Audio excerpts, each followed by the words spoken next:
Alright, so this is the second recording. Utility maximization versus suffering minimization. That's what this video is about.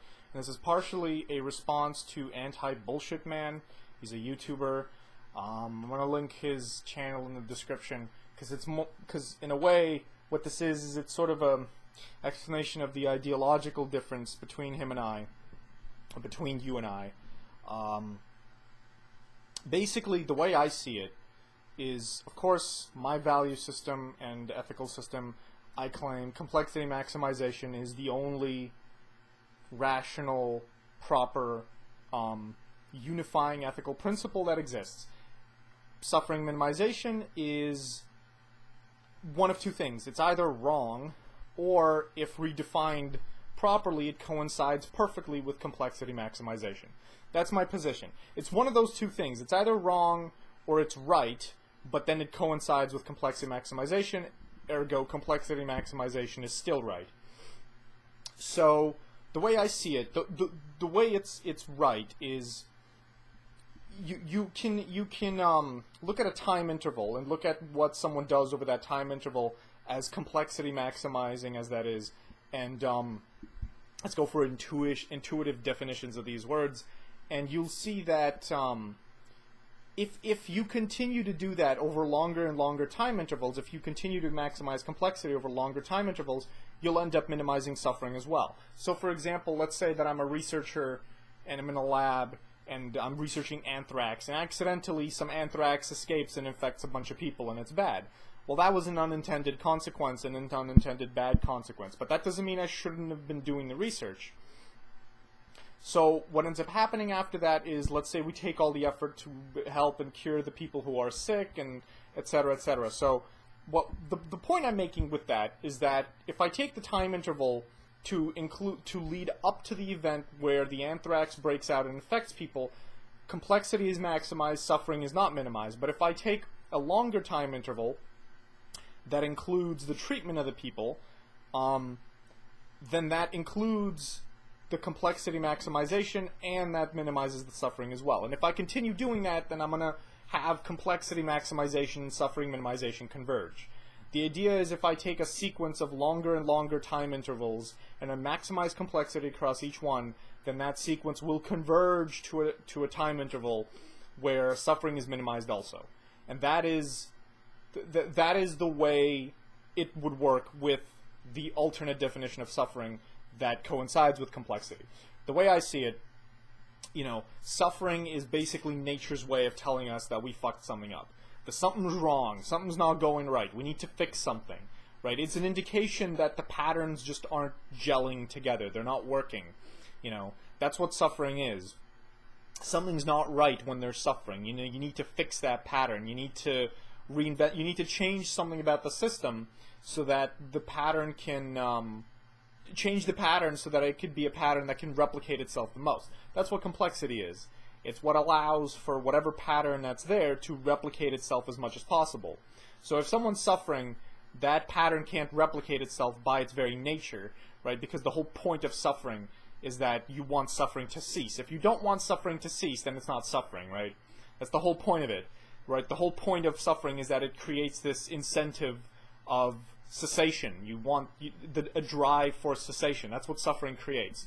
So it's nature's way of telling us that we did something wrong. We're not supposed to head in that direction. The only case where we do is if A was unintended, or B, if we need to get through it to avoid even worse fates, right? Which is exactly what I'm sure you and I agree on. So again, that perfectly coincides with complexity maximization, assuming it's smart complexity maximization, right? The only thing with complexity maximization is that complexity maximization always creates risk. Any type of progress creates risk, right? If let's say that we create some space travel to take people to Mars, but the space shuttle runs the risk of being destroyed in space, and then those people will die agonizing death in space. That's bad, and we should do everything to minimize that risk. But that doesn't mean that we shouldn't send the shuttle. Right? That doesn't mean that the option, the opportunity shouldn't be there, that we shouldn't take advantage of it, right? That's the idea that I'm trying to get across, is that the progress is always the point. When there's suffering indicates that there's a way to do progress better, right? But progress can't not be the point. It can't be the point to not progress and not do stuff like that, right? The only case where it's bad is if it's blind progress, the kind that doesn't take into account that it creates suffering, or, you know, progress at the expense of suffering. Obviously, there's some amount of suffering risk that we could try to minimize, right? But that's a question of, you know, how high should the suffering risk be? The point is the suffering risk is always going to be, you know, above zero, right? And since the suffering risk is always going to be above zero, there's always going to be some positive amount of suffering that exists in society, in the universe, in the world. You know, I mean, it depends what you count as suffering. Like, you know, not having my dreams fulfilled could be suffering. Not having my goals fulfilled could be suffering. Not, you know, unreciprocated love or whatever, so on and so forth. There's all sorts of opportunities for suffering that aren't extreme suffering, but are suffering nonetheless. And then there are opportunities for extreme suffering, you know, when you have progress at the expense of progress. So, you know, at that point it's a question of, does the complexity maximizer, is he aware that he's creating suffering? Because if he is creating suffering, then he's ultimately he's ultimately trying to produce a pattern that can't replicate itself, because the fact that it's creating suffering means that there's going to be other entities that are suffering that want that pattern to cease. Silicon Valley is really good at that. This is all they do, is create is the type of progress that you would rail against. This is progress with suffering involved. Like, that type of thing is bad, absolutely. And that's probably where you encounter all those futurists that talk about the horrifying things, where the underlying ideas may be valid, but the way they go about them is invalid, because they lose sight of what matters. They're not thinking clearly, but they're not looking at all the important variables, because they're, you know, hollow or superficial or soulless, whatever you want to fucking call them, but that's what they are, right? I'm not like that, and I'm trying to explain to you that it's a matter of suffering risk, and the matter of minimizing suffering risk, or to have, you know, the suffering risk to progress ratio reach some ideal minimal state, you know, where you have an ideal amount of as much progress as you can get with as little suffering risk as possible. Maybe that's the goal. You know, maybe there's some ideal ratio there.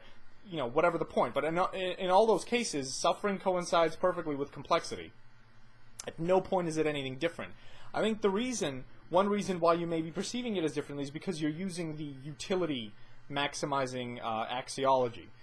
You're using the axiology where a person's value system can be positive, negative, and zero, and so our goal should be to at least maintain a state of zero, to not have any negative states, any negative utility states. And the problem with that analysis is that the utility axiology is bullshit, and it doesn't actually make any, it's incoherent, it doesn't make any sense. There is no such thing as a zero state for humans. A state of zero utility. Basically, the idea with utility is that you're taking all human experiences, which is a whole, you know, those are your inputs, a whole very complex, multidimensional set, and you're mapping it all to the positive and negative real numbers, and you're also mapping it to zero. And you need to be able to map something to zero for you to be able to do arithmetic with this utility map, for you to be able to add positive experiences with negative experience and get zero. If you can't do that, if you can't add, you know, a +5 experience with a -5 experience to have a zero experience, then you can't do arithmetic with utility, in which case utility is totally useless, which is what I claim it is. I think it is totally useless. But the problem is there's no way to do that, because what experience gets mapped to the zero state? There's no such thing. There is no experience that gets mapped to the zero state. Like, even if I'm sitting on a couch doing nothing, I'm still not doing nothing, technically. I'm still doing things. I'm still having positive experiences, or negative experiences, right? Sorry, positive in the sense that I'm going forward in time. There's no zero state. A zero state implies that there's some sort of equilibrium, and while, you know, people may be in equilibrium with respect to some of their interests might be balanced out in an equilibrium. I don't think there's such thing as a general state of equilibrium in terms of, like, utility for a human being. That doesn't exist. That doesn't make any sense. I think the very nature of humans suggests that they're always in disequilibrium, that it doesn't even make sense to talk about them as if there is an equilibrium state. So that's the one problem. There's no experience that you can map to zero. But another problem is I don't think any of those experiences could necessarily be mapped to the negative numbers, because the problem with going from positive to negative is that it's like this, the multiplying things by -1 reverses the sign, reverses the experience. So that means that, like, if there's an experience whose utility is plus 100, if I multiply it by -1, I get to an experience that's minus 100. So it's like there's opposite experiences. Right, now the notion of opposites makes perfect sense if we're talking about very simple geometric shapes or very simple deductive systems. You know, the opposite wall on the room, or you know, the opposite black, white, you know, things that are very simple binaries. But that's not what we're talking about when we're talking about value. We're talking about human experiences. What's the opposite of an experience? Right, like, is pain the opposite of pleasure? I mean, it might be in a very, like, loose intuitive sense, but physically it isn't. Right, like, what is pain except for, like, too much pleasure? Right, like, pain is like when your nerves are stimulated too much. Pleasure is when your nerves are stimulated just the right amount. Right, so there's, you know, there's no opposites. Like, what is the opposite of an experience? Right, the problem with, again, the problem with the notion of being able to map things to the negative real numbers is that the real numbers in algebra, they form a field. You should be able to multiply some utility value by -1 and get the opposite utility, right? Like 5 utils times -1 is -5 utils.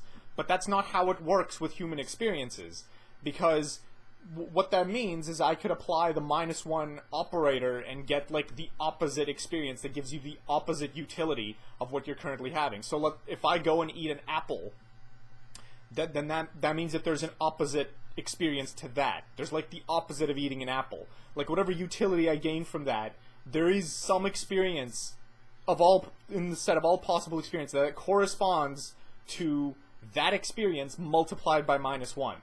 That's what you're saying, in terms of utility.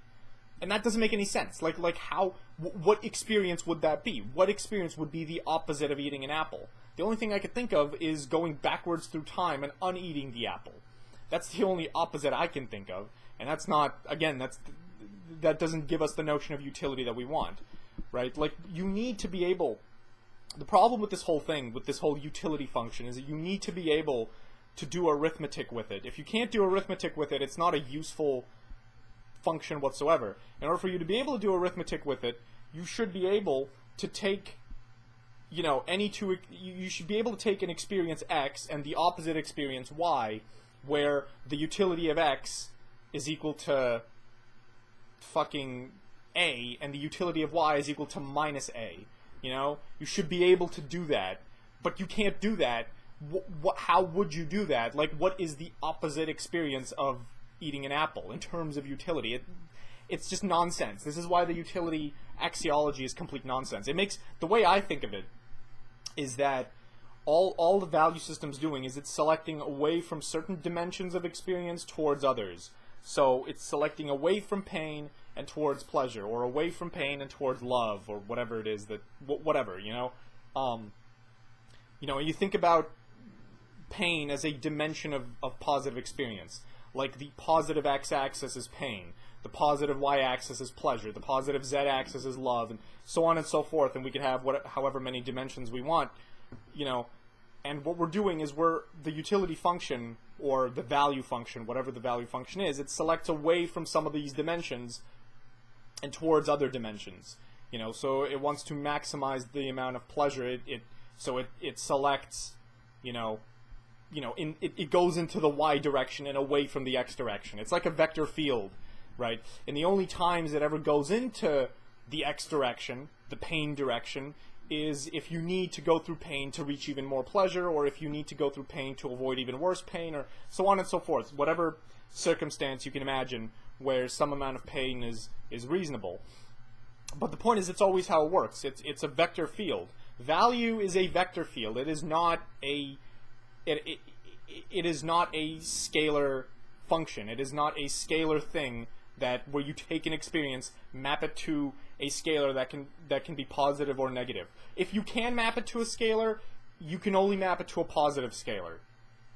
That's the one thing I want to say. You can only ever map it to a set of like positive scalars, and the only map that can do that where it's still useful is the complexity map, the map that tells you the complexity of the system. This is going sort of off topic, but in terms like the axiology, this is the only way it works where it makes any sense.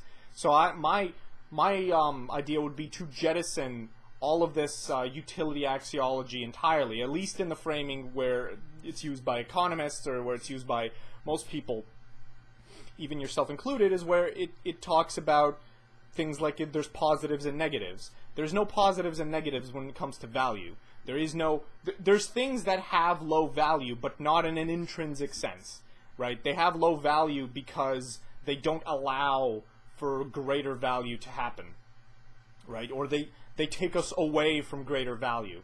But that's not because they themselves are negative. That's because they steer us in the wrong direction. It's a very different like conception of what's happening in the value system, right? You even said this yourself. In the video you linked me, there was a whole thing about how, you know, pain and pleasure are not symmetrical in terms of utility because, you know, before the brass bull, I could think the utility of the brass bull is like -5. When I'm in the brass bull, it's minus infinity. Afterwards, it's minus 100. You know, that whole thing just shows that the utility axiology is useless because it doesn't tell you anything real about the system. It just tells you what's true in a very static case.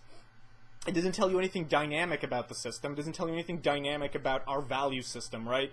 It doesn't tell you anything about how value changes over time, right? It just says that this is what value is right now. It's plus and minus. And this is the whole crazy problem I run into with like economists as well, is that the model they're describing only makes sense in a very local, transient sense. If you take a freeze frame of reality, you take an infinitesimally small time interval, and you look at what's happening in that time interval, you look at a person's preferences in that time interval, then it applies. Then the model applies. But that's not a useful place to have a model, right? Because what we're looking at is a dynamic system that changes over time. That's not useful at all, knowing what utility looks like, you know, in a transient time interval. It's just like, it's pointless. We want to look at larger time intervals. We want to look at what happens in a dynamic case. We want to look at why preferences change and how they change, and how the value system dictates all of that. So this is why suffering, what this has to do with morality is simple, is that, you know, morality is actually embedded in our value system. And if we understand the value system, we can understand morality. It's, you know, it all works perfectly well. The only problem is we need to stop thinking of value in this static sense, where the guiding principle behind value is something that's evaluated, like it's evaluated, the fact that it's evaluated different for different time intervals shows how little faith we can put in it. Like even if I evaluate the utility of me eating an apple right now to be plus 100, and then like a year later I evaluate it to be minus 100 for whatever fucking reason, because my utility, my preferences changed, right? It doesn't tell us anything about the system at that point, because preferences are always changing, and it's treating preference changes as like exogenous thing that's happening out there, fucking outside the system somehow. We can't look at it. It doesn't tell us anything real about the system then, because those changes are everything to do with what's happening in the system. That is the stuff that's important, and that is the stuff that is crucial for constructing a proper consequentialist ethical system. Looking at what happens within the system, quote unquote, where within the system means in a static time interval where preferences don't change, where you have this fucking utility thing that gives you pluses and minuses. That's bullshit. There are no pluses and minuses.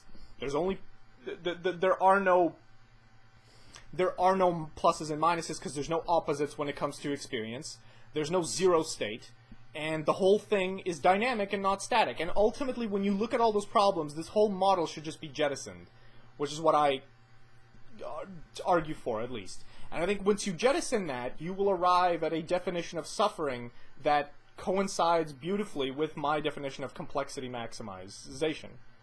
At that point, it's just a question of minimizing risk. And when it comes to like real-world practical things, I probably agree with you on everything. when it comes to like making sure animals don't suffer and you know, minimizing cases of extreme suffering in the world today, that's all totally fine. You know, that all of that stuff. I totally agree with that. You know way more about that than me, actually. But it seems totally fair. There's no reason any of that stuff should be happening, right? But the point is that the theory is not centered around that particular element. It can't be centered around that particular element. That is my point. The theory, this can't be the unifying principle, suffering minimization. It can't be the unifying principle of your consequentialist system, or any consequentialist system, unless the person's a hypocrite. I think if you really want to completely minimize suffering, completely get rid of it, reach that zero state, the only way to do that is to destroy all life on Earth. You know, and at that point, if you're a walking, talking, living human being, and you're advocating for suffering minimization, at that point you're advocating that we kill all life on Earth. So from that sense, I can't see a lifeless planet as somehow better than a planet that has life, but that life is suffering, because at least in the latter case, there's the opportunity for progress. There's the opportunity for suffering minimization. But when the planet is lifeless, there's no opportunity for anything as far as we know. At best, there's an opportunity for life, which means there is an opportunity for suffering, and the whole thing, you know, reduces to the previous case. But there is nothing inherently good about that, about a lifeless world, right? It just doesn't make any sense, right? If you put a positive preference, you're putting a preference on that because you see that as the middle of the positive experience axis and then the negative experiences and the positive, and the zero states in the middle. But that's wrong, because that whole idea is wrong. So there is no such thing. The only way you can, you know, if that literally makes sense, the thing that makes the most sense for minimizing suffering is just destroying all life on Earth. And I don't know if that's actually your goal. Maybe that is your goal. Maybe this is all a big ruse so that we could drop nukes and kill all life on Earth at some point. And I hope it's not, because that's an absurd ethical system. But that could be it. Maybe because this thing could misguide some people into thinking that. But the point is, it's ultimately wrong, right? That is not, unless anyone who thinks that, maybe they naturally think that, but anyone who is a living, talking human, breathing human being who enjoys life, who enjoys things in life, who enjoys certain patterns that they want to enjoy over and over and over again ad infinitum, cannot be a suffering minimizer.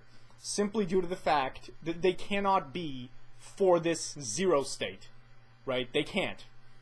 Unless they're a hypocrite. They could be a hypocrite. But unless they're a hypocrite, you know, if they're non-hypocritical, they have to be for some level of progress, some level of moving forward, or some level of, you know, replicating the patterns that already exist. So either creating new patterns or replicating patterns that already exist. Neither of which has anything to do with minimizing suffering. Minimizing suffering is about removing patterns that already exist. Those two things, again, you can either see them as, you know, how do you say, complementary principles. These ideas complement each other perfectly, which is what I see. Or you could see them as at odds with each other, because complexity maximizers tend to be vile human beings in Silicon Valley or some shit, or maybe because whatever, because you don't understand complexity. I don't know. But the point is, in general, just to wrap this damn thing up, utility maximization is wrong. That whole axiology should be jettisoned. There is no zero state. There is no opposite states. And the very nature of looking at the static state and to analyze utility is flawed, and we should be looking at things in a dynamic way. And if we're looking at things in a dynamic way, we're looking at value as a vector field, not as a function that takes an experience and maps it to a positive number, or a scalar number. So this has to do with like some higher level math and stuff, but that's not the point really. Ultimately, what I'm saying is that complexity maximization coincides with suffering minimization in the proper sense, in the vector sense, not in this utility nonsense scalar sense, which doesn't exist and doesn't apply to the real world. And that's pretty much it. And hell, when it comes to practical things, I mean, I feel like this is the only thing we really disagree on, and I think this might be the reason why, is because you use this the utility maximization thing. I don't even use this axiology. All I do is criticize it. You don't need to use it. It doesn't matter. It doesn't make any sense. You know, at best you use it for some sort of very simple, like, loose calculation that, you know, for what's happening in a system, but even then it's probably going to be wrong. Like, I would never use it, actually, because it's never right. That pattern is never, that model is never right, because it's always looking at the static case. And it's besides the point. Yeah, when it comes to real things, you know, we probably agree. And honestly, your whole thing about, like, trying to reduce the suffering of animals in the wild and stuff, I don't know much about that. That's an interesting idea, because I actually brought that up to some people, and they thought that was crazy. They're like, but that's nature. That's what happens in nature. Animals suffer. You know, obviously, I understand your point. This is why I brought up the fact, and one of my comments was that if you maximize complexity for all life on Earth, you will minimize their suffering. That is the best way to minimize their suffering, and to ultimately minimize their suffering, right? Capturing all animals and keeping them in zoos is still not the best thing you could do. You know, doing more than that, removing them from nature entirely, would completely minimize their suffering, right? But this is an interesting idea, because I've never really heard people talk about this. Most people I hear about, they think that animals in captivity is worse than animals in the wild, that animals in the wild are better off. So I'd be curious as to how you would you know, debate that, how you would argue against that. That's an interesting point. It's also besides the point. I've made my point. Complexity maximization and suffering minimization are the same thing. If they're not the same thing, someone's using bad definitions. Cheers.